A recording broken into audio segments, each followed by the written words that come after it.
Bunge ya Webuye Magharibi na Webuye Mashariki kuhusiana na kuhalalishwa kwa hazina ya NG-CDF imeendelea hii leo, huku wakazi hao wakionyesha kughadhabishwa na pendekezo la kutaka kuondolewa kwa hazina hii.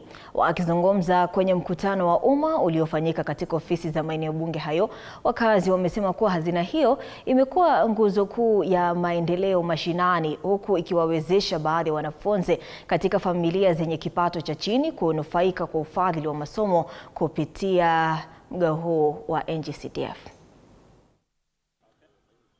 Na mshwari Ivali, namna ulivyotanguliza, ni kweli kwamba shughuli ya kuweza kuchukua maoni kutoka kwa wakazi wa eneo bunge la Sirisia imeweza kutamatika, na wengi wa wakazi wanasema kwamba hazina hiyo iweze kusalia ili kwamba iendelee kuwakwamua zile familia zinazotoka katika mazingira ya uchochole. Na hapo mwanzo tuliweza kuzungumza nao na walikuwa na haya ya kusema. Kwa majina naitwa Ruben Mabonga kutoka Namwela Ward, na mimi hapa nimekuja kuunga wabunge kupaki na CDF. Na CDF nataka iwe constitutional body, iwe entrenched kwa katiba, badala ya kuondoa waongeze pesa. Sisi tumeona kazi ambayo CDF imefanya Namwela, imejenga shule, imejenga daraja kama ya Ng'oli, na tukiangalia mjengo ambao unaendelea Chwele Girls, tunafurahia kazi ya mbunge wa Sirisia. Na ikiwa mtu ako na shida na mbunge wa Sirisia, aseme CDF isiondolewe. Tunaunga CDF iwe national body. Mimi kwa maoni yangu kama mama wajane, watoto yatima, mambo ya basari imesaidia sana. Tangu CDF ianze 2013, tumeona faida ya CDF kukua kwa wabunge. Kama mama mjane na mayatima wote, naomba CDF iendelee. Kama hapa Sirisia tumeona maendeleo, barabara zimejengwa na CDF. Mashule zimejengwa na CDF. Ukilinganisha mambo na CDF na county government, makazi ya CDF inaonekana. County pesa zinaenda kwa county, hazifiki mashinani.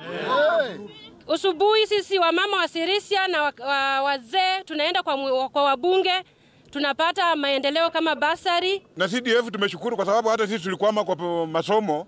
CDF imetusaidia kupata driving license.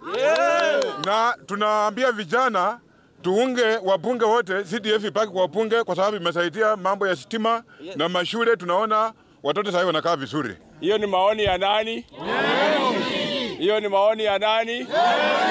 Hiyo ni maoni ya nani? Ya mwananchi mwenyewe. Si ati waluka ameamua, hapana. Mimi mkipitisha vile mmepitisha hapa leo, kazi yangu ni kukucha kwa bunge, kikucha kule, sisi wabunge tunapitisha. Hapa kwetu hakuna kazi ya county government. Hata unaweza kuonyesha hata sindano peke yake. Hakuna kabisa, na pesa ya county government inakuliwa tu na watu ambaye kama na mwenyewe anajua.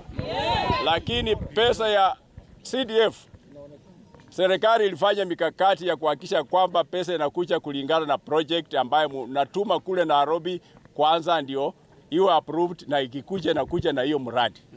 Na tungependa serikali kwa ajili ya devolution pia ishughulikie mambo ya county government, because haijaweka mikakati yote kwa county government, na ndio kusudi county government pesa inaibiwa, na ndio kusudi hawatosheki na pesa, na ndio kusudi wanataka wachukue pesa hata ya national ya CDF wachukue iende kwao. Lakini kisheria, hata kama wangesema irudi, tungerudisha kwa national government treasury yenyewe, hii pesa iende fanye miradi zingine. Lakini wananchi mumeamua kwamba NG-CDF haiwezi ondolewa. Sasa vile mumeamua haitaondolewa na mnataka iongezwe. Si mmesema hivyo? Badala ya CDF kuondolewa, iongezwe. Na iongezwe hata bilioni 1 kwa kila constituency. Na yote iwe equal katika constituency. Hakuna kusema ati constituency hii inapata mingi na hii inapata kidogo, hapana. Na Ival, ni hayo tu kwa sasa kutoka eneo bunge hili la Sirisia, kaunti ya Bungoma, na rejesha kwako. Mimi ni Wanji Sostin. Naam, asante sana Wanji mtazamaji, na tukifululiza taarifa zinazofungamana